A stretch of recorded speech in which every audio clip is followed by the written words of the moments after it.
Remote, beautiful, mysterious, unique. Islands are worlds of their own. Places apart where life has evolved differently. But in our modern interconnected world, islands are also part of a global community that's changing, for better or worse.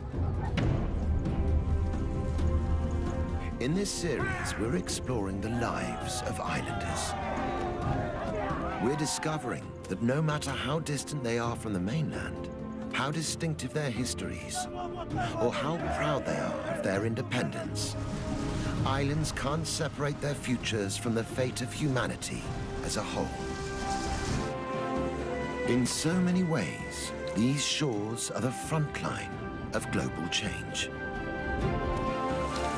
What happens here matters to us all.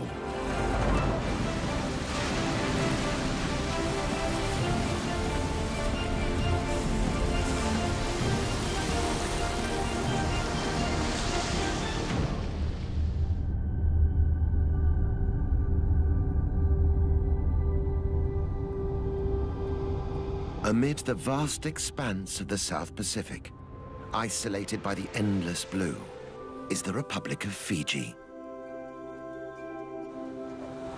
322 islands forged in the heat of volcanoes. Rugged mountains fringed by sandy shores.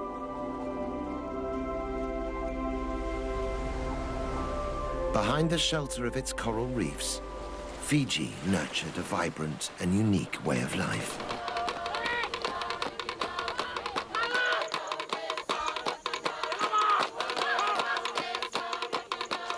Over the centuries, it grew to be a powerful and proud culture. Notorious amongst early European explorers for its ferocious cannibals and mighty warriors.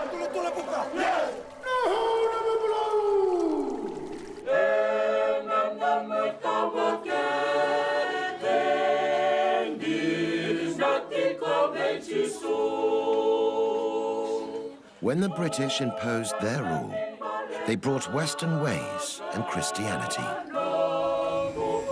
They also brought waves of immigrants to farm fertile fields of sugarcane. Indian laborers, whose presence here was a trigger for conflict and violence.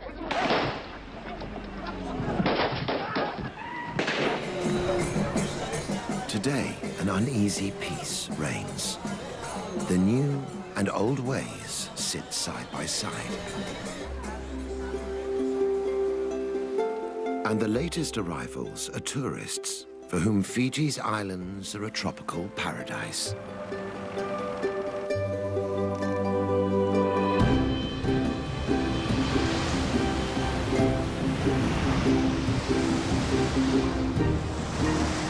But new waves of change are looming.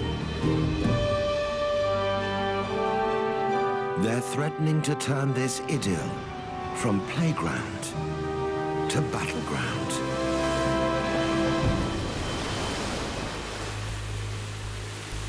Sometimes the danger is all too obvious.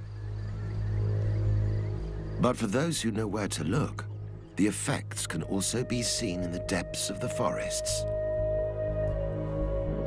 and beneath Fiji's blue lagoons. Sea temperatures are rising, coral reefs are dying, and the natural breakwater that protects Fiji's shoreline is being washed away. It's islanders who are on the front line of the fight to restore the balance. Strong and resilient, they also know how to nurture and heal. Now they are drawing on both sides of their nature to face the tests the world is throwing at them. Will it be enough to keep this paradise sunny in the teeth of the gathering storm?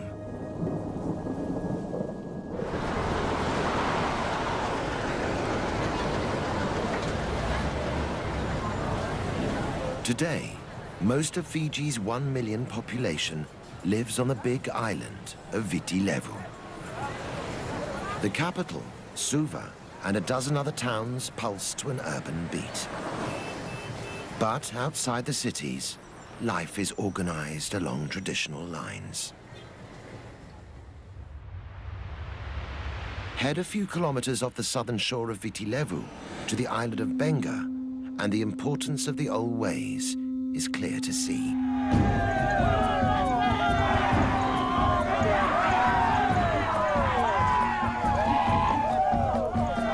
Here, ancient rituals evoke a pre-contact, pre-Christian world.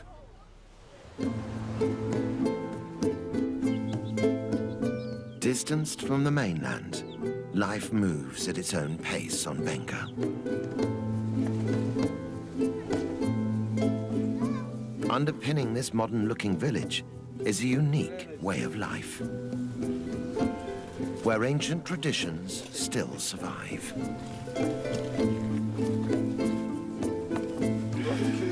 Villagers live as a collective, sharing the work and the wealth amongst themselves.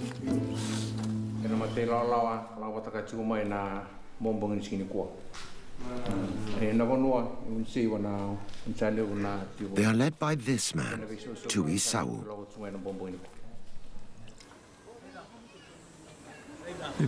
It is good to have a chiefly leadership in the village. It allows us to look after the village and, more importantly, the welfare of our villagers. Today, Tui has ordered the villagers to prepare for an incredible ritual, which proves the power of the old tribal ways. They fire up the lovo, or ground oven, for a celebratory feast. Every family has a specific role to play. But the ritual preparing of the feast isn't just about nourishing the body. It's one of the ways in which village children are taught to respect their tribal traditions. For Tui Sau, it's crucial to ensuring the old ways survive. It's important to teach them the right protocols, how to behave, and the different roles they must adopt in the village. But across the ocean, winds of change are blowing towards Benga. I think the Western way of living in Suva has a negative effect on our lives. It's easier to look after the village when there is one way of life and everyone is united. One custom that Tui Sau is determined to safeguard is Vila Vila Irevo, or literally, jumping into the oven.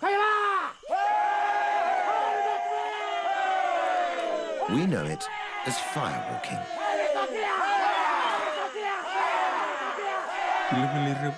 Firewalking has been around for as long as Benga itself.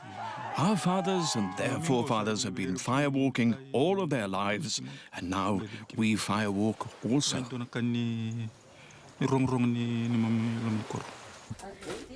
Firewalking is just for men, but everyone's involved in weeks of preparations. For the performers, getting ready for the ritual requires certain personal sacrifices.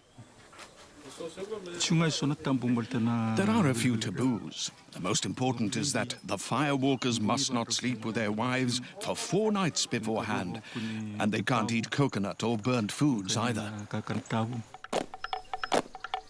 Before the firewalking, a ceremonial meke evokes the Sau tribal spirit.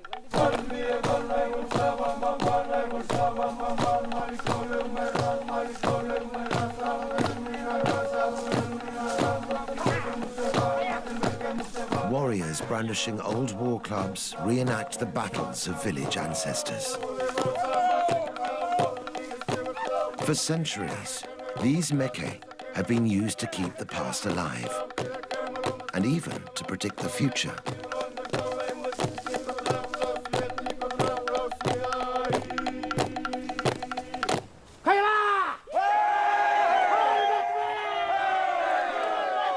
The priest starts the ritual, calling the firewalkers to prepare the flaming pit. It's vital everyone follows instructions.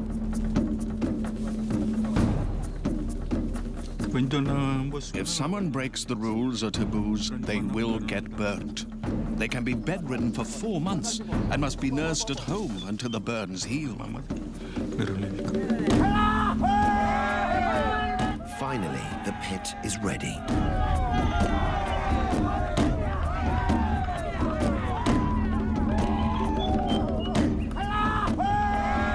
One by one, the Sawu tribesmen brave the scorching heat to walk in the footsteps of their ancestors.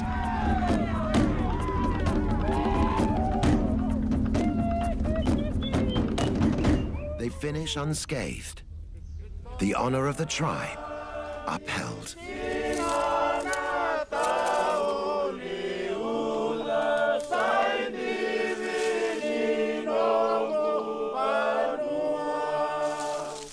But Tuisawu knows the isolation of the island can only protect its people for so long.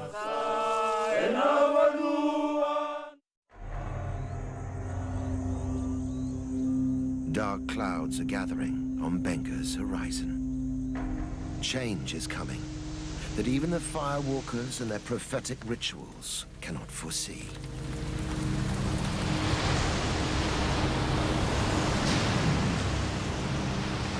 It won't be the first time waves of unexpected change have washed over these islands.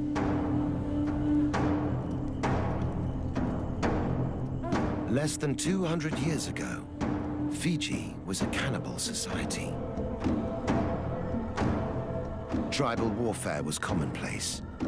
Eating your enemy was the ultimate revenge.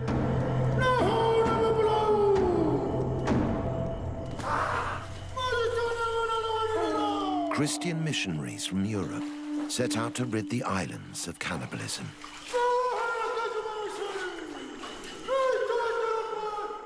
In 1867, Thomas Baker, an ambitious young minister, would pay the ultimate price. Declared an enemy, Baker was offered up as a sacrifice to the tribal war god. Then slaughtered, cooked, and eaten.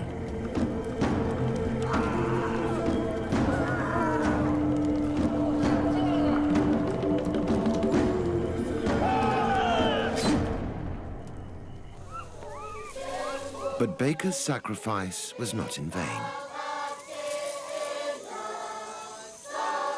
Violent Pacific traditions were tamed by Christianity.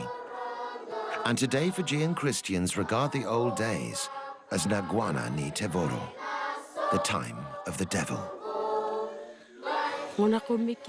When Christianity came to Fiji, the missionaries were eaten. But people have seen the power of God and the gospel. It has taken away cannibalism and warfare. Asanatha Vikana is a Sunday school teacher in Nialwa village, in the north of Fiji's main island, Viti Levu. She's one of some 280,000 Methodists in Fiji. She's also the local chief's wife and must integrate her faith with the indigenous customs that are still central to village life.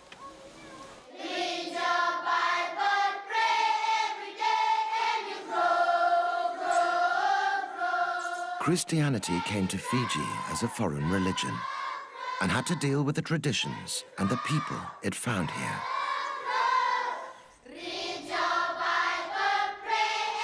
Images like this Black Christ are attempts to show that the Son of God came for people of all races.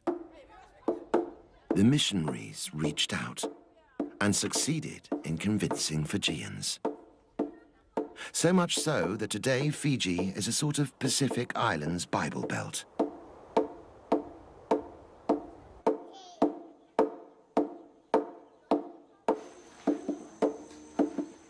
Although the days of tribal warfare are behind them, the villagers still have a tribal approach to worship. Christianity here is a real communal event.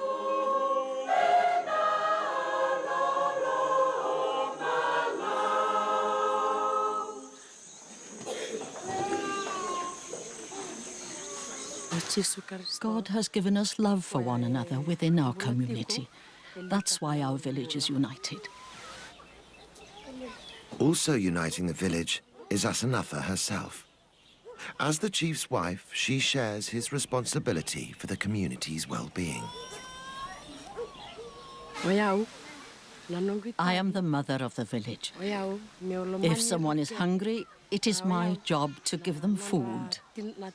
If someone comes crying, if there is a problem, it's my responsibility to provide them with what they need. In 2004, that responsibility inspired Asanatha to dream of big changes. Realizing Niawa's children had no access to nursery school, Asanatha started the region's very first kindergarten. It's important for the children to have an education. Education can bring about change in our village. Now, there's a network of kindergartens in the surrounding villages.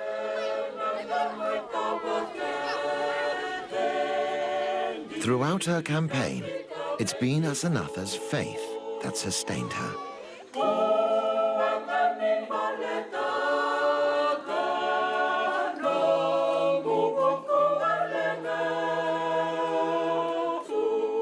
But the new faith and the old ways don't always go harmoniously together.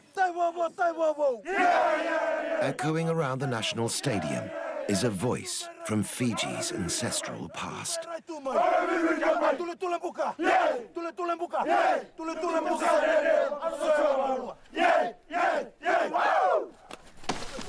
The Thimbi is an ancient war chant. These days it sends the Fijian rugby team into battle.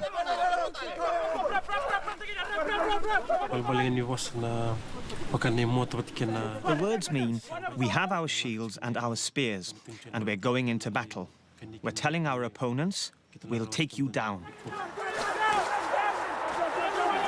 Now the Thimbi has become a rallying cry for ancient customs threatened for being unchristian.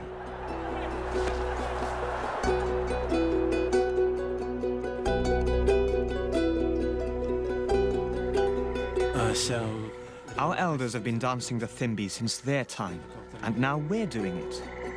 It's been passed down to us. Sireli Nakalavuki performed the Thimbi in over 20 matches. The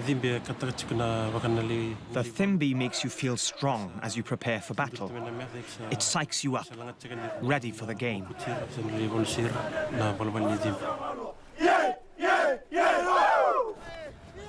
But some church authorities didn't see it that way. In 2009, they declared the old war chant ungodly. With the support of the team pastor, they demanded a ban. Under heavy pressure, the team broke a 70-year tradition. They dropped the Thimbi ahead of a big international game. Whether or not they angered their old gods, the team were badly defeated.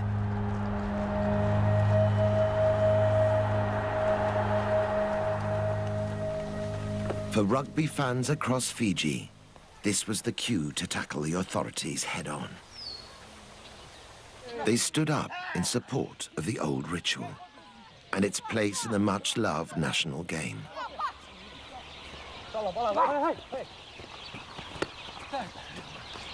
Like Christianity, rugby was brought here by Europeans, and it's been passionately embraced.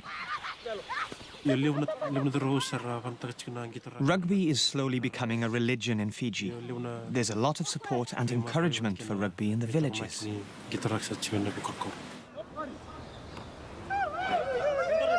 It's one of Fiji's best-known exports and a matter of great national pride. Before I play a match, my parents urge and encourage me. Go and show the world that you are a good rugby player and bring success to Fiji. Eventually, those calling for the return of the Thimbe were heard. The rugby union stood up to the Christian objectors and reinstated the old war chant. Before each game, its battle cries echo once more, carrying Fiji's pride in its tribal past around the world.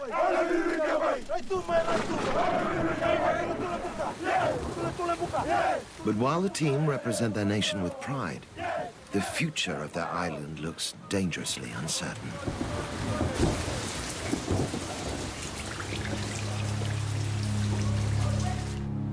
Tides of change are threatening to wash away the land which inspires such patriotism. Fiji and the whole world is feeling the effects of climate change. A big factor on the island is the El Niño weather pattern. When warm sea currents and trade winds weaken or change direction off the South American coast, El Niño can cause dramatic variations in weather. In Fiji, it's happening more and more frequently. Extreme droughts and severe storms ravage the land. Beneath the waves, the destruction continues. Warming seas are killing the algae that sustain the great coral reefs. It's these reefs that stand between the tempest of the Pacific and Fiji's vulnerable coastline. Without them, islanders can only watch as high tide threatens to engulf their homes. Graves that once lay under coconut trees now lie under the waves.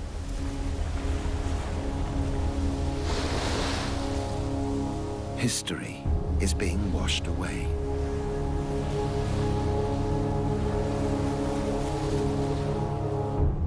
"90% of Fiji's population live along the coast. Many are wondering if it's time to head for the hills.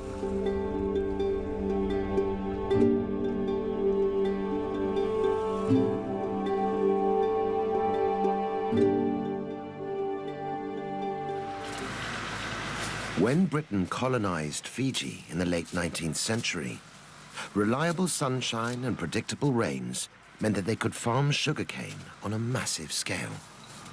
Sugar became the cornerstone of Fiji's economy. A new Pacific industry was born. Now, 4 million tons of sugarcane are produced every year. But not everyone enjoyed the riches that sugarcane brought.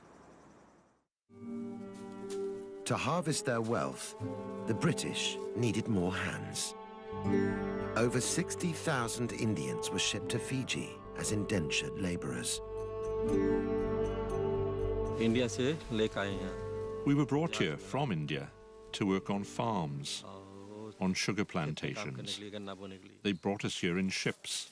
Some died on the ship, and they were thrown into the water. With the sweat of Indian labor, the sugar industry flourished.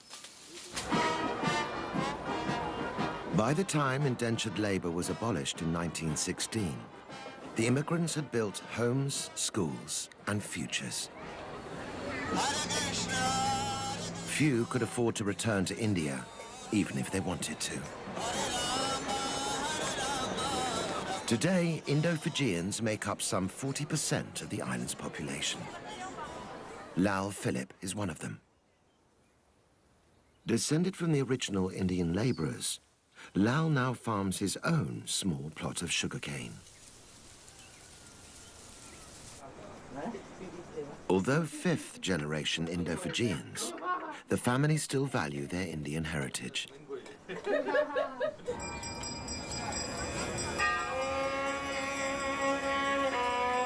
Their Indian spirituality has taken root in their adopted homeland.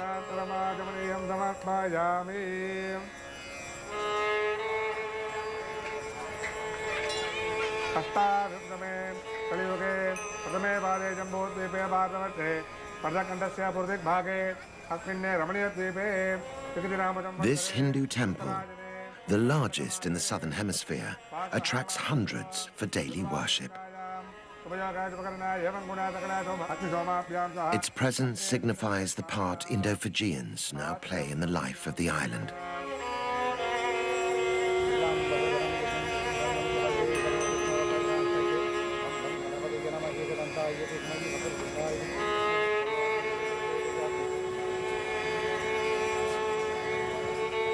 Inside, the devoted worship Lord Murugan, the guardian deity of the seasonal rains.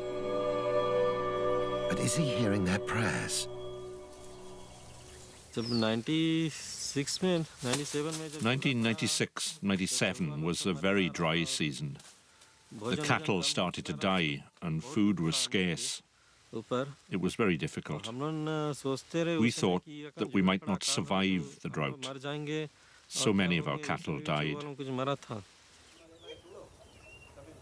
The drought of 1997 was no exception. Records show that over the past 20 years, Fiji has been more drought-prone than ever before. It used to rain in December, January, February. Now we don't see rain, and it's too dry. Without rain, the sugarcane doesn't grow well, and the crop yield decreases day by day. The country is facing hard times.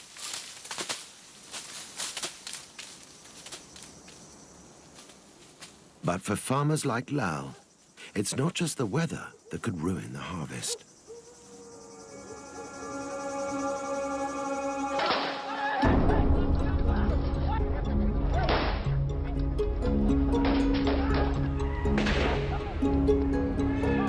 "30 years of political instability have rocked this island republic. The conflict stems from ethnic tensions between indigenous and Indian Fijians. In the past, those resenting the Indian presence took matters into their own hands. Blood was spilt on both sides. Fueled by these tensions, 4 governments were overthrown. Thousands of Indo-Fijians fled Fiji, but leaving wasn't an option for Lal. I'm an Indo-Fijian. My blood is mixed. If we're born in Fiji, then we are Indo-Fijian. Today, an uneasy peace reigns in politics. But the battle to protect these islands from the El Niño effect goes on. Droughts aren't the only problem. Extreme storms also threaten livelihoods. Satendra Philip is another member of Lal's family. He harvests his crop from the sea.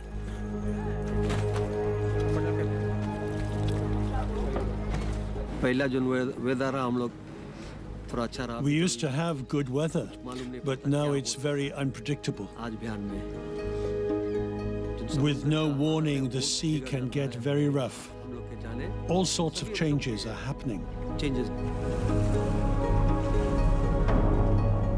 Even on a beautiful day, beneath the calm ocean surface, there are dangerous currents of change. Powered by El Niño, they bring unseasonably violent weather. Fishermen like Satendra are caught in the eye of the storm. Once I forgot my radio at home. When I was out at sea, another boat warned that a hurricane was coming, so we took shelter on a nearby island. It was a very frightening experience, and we thought a lot about our families. My boat was damaged. It was one of the most difficult moments I've ever faced. Big storms are also bad news for fish stocks. Powerful waves can damage the coral reefs. Without these reefs for food and protection, fish are disappearing.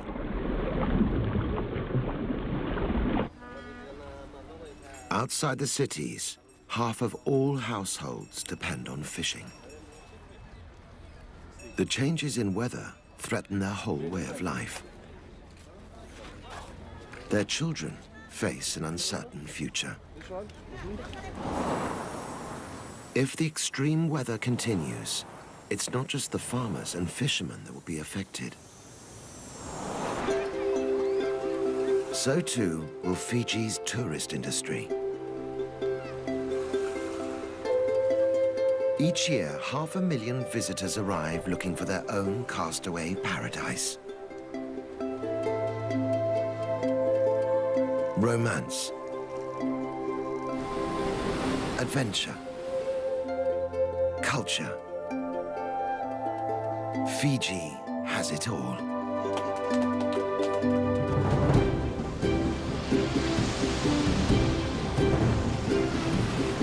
Today, the island boasts one of the most popular surfing swells in the world. But as the El Niño effect continues, even the bravest will struggle to ride out the storm.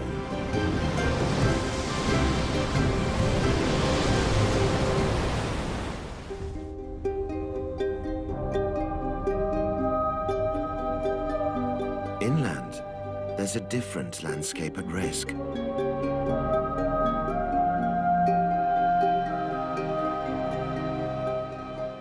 Fiji's mountainous interior is an unspoiled Eden. Imposing cliffs conceal rare orchids. Tropical rainforests hide a lush diversity of life.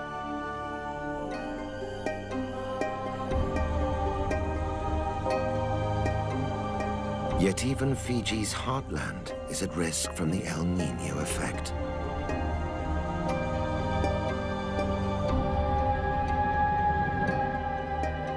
An increase in extreme weather is causing vast landslides and devastating floods.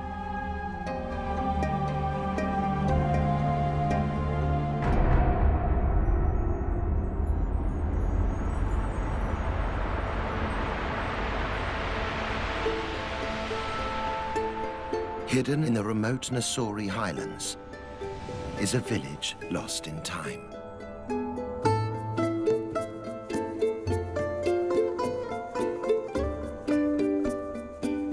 Navala is a Fijian village in the most traditional sense.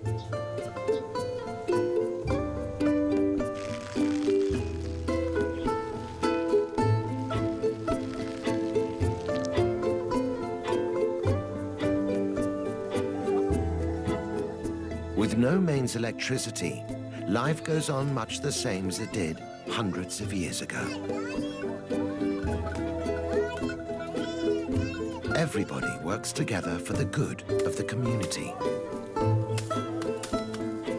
Homes are built, children are taught, and the sick are treated at no cost to the individual. But the effects of climate change are threatening this utopian idyll. Mili Sura is medicine woman to more than 500 villagers. She comes from a long line of traditional healers.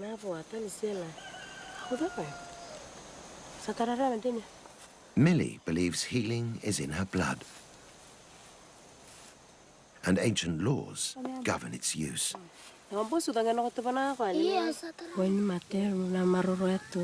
I keep my knowledge of medicine making a secret.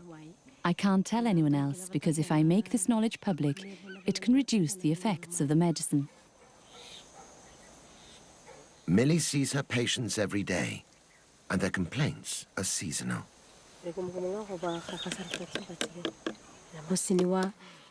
In this current weather, we mostly have cases of toothache and people suffering from colds or intestinal pain. This patient has an abscess. Using herbal remedies, Mili can offer pain relief and a natural antiseptic.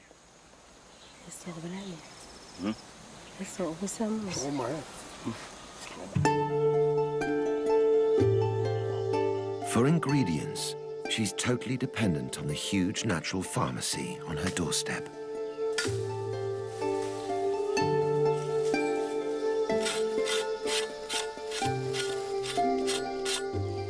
You have to walk far to reach some medicines, while others grow in hard-to-reach places like on cliffs or the top of a mountain. The harder it is to find, the better the healing power of the medicine.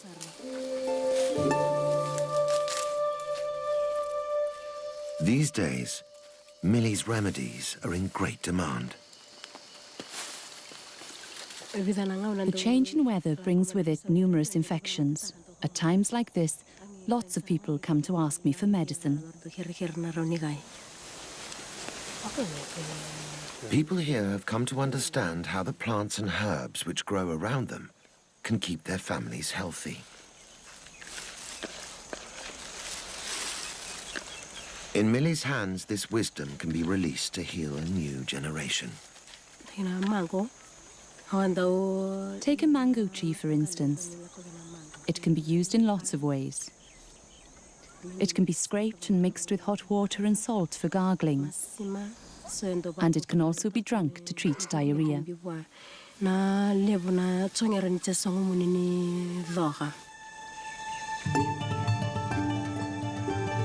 Diarrhea can be a killer in this village, particularly to the very young.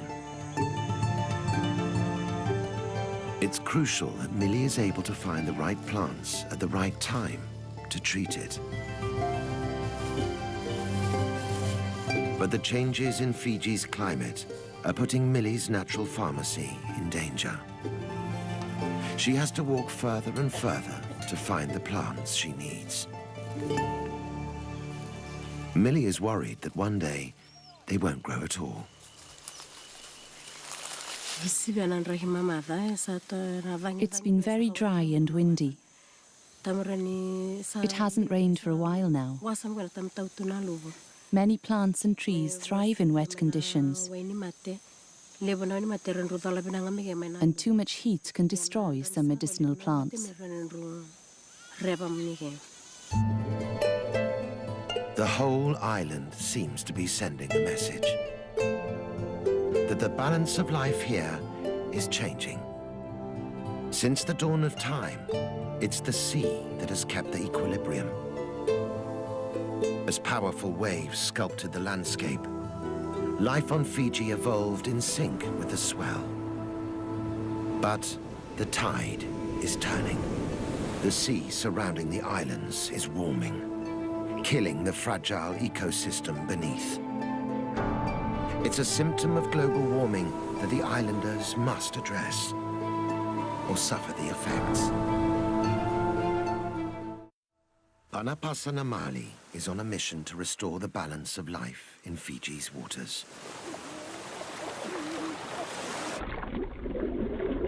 He's taking a hands-on approach to fulfilling the responsibility passed down to him by his tribe. I'm one of those who are called the Fishmen. I was chosen by the Nakalevu, the High Chief of Nadroga. Our relationship with the sea began with our forefathers, and I inherit that today. As part of that legacy, Panapasa is trying to halt the damage that's going on beneath the waves, starting with the coral reefs.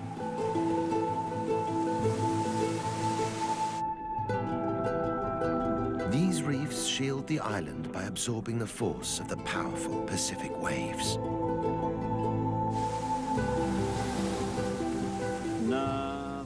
The reef is very important to us.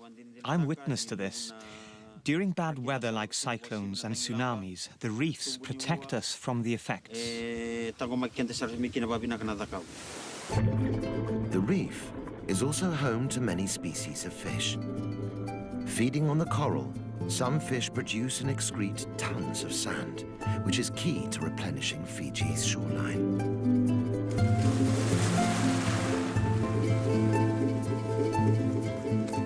But this delicate ecosystem is being washed away. Under the heat stress of warming seas, Fiji's coral reefs are dying. In some parts of the Pacific, 80% of living reefs have been lost. Without coral to feed on, fish are disappearing. And without fish to replenish them, Fiji's beaches are washing away. For Panapasa, the solution is clear.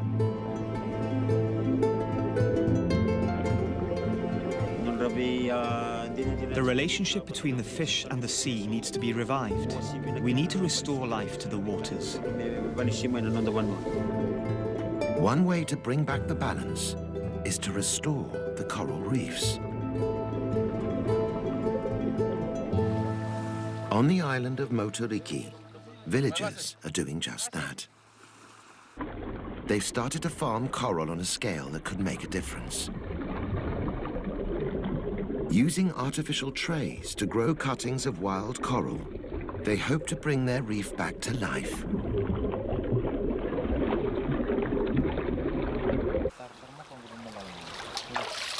In just 12 months, these tiny cuttings will have doubled in size. The adult corals will then be replanted onto dying reefs, bringing them blossoming back to health.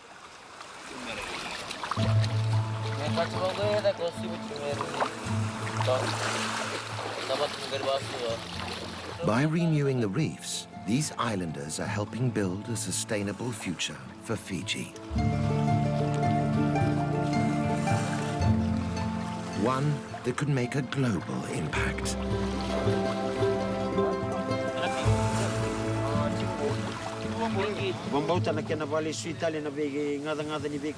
I believe that if we keep making efforts to give back, to renew our water and our seas, our corals and our fish, our efforts will become known all over the world.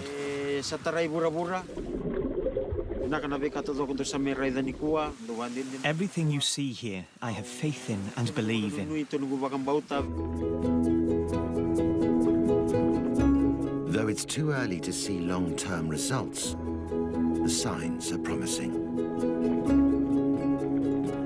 The islanders have started the fight back against climate change in Fiji.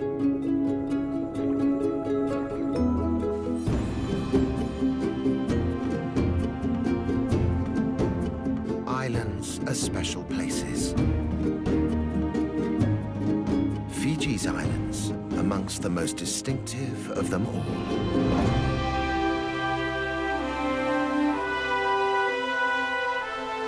The Postcard Island Paradise. This is the beauty that has carried Fiji's name far and wide. But if this was once a place where time stood still, now the islands are in their 11th hour. The isolation that preserved their ancient rituals no longer provides sanctuary.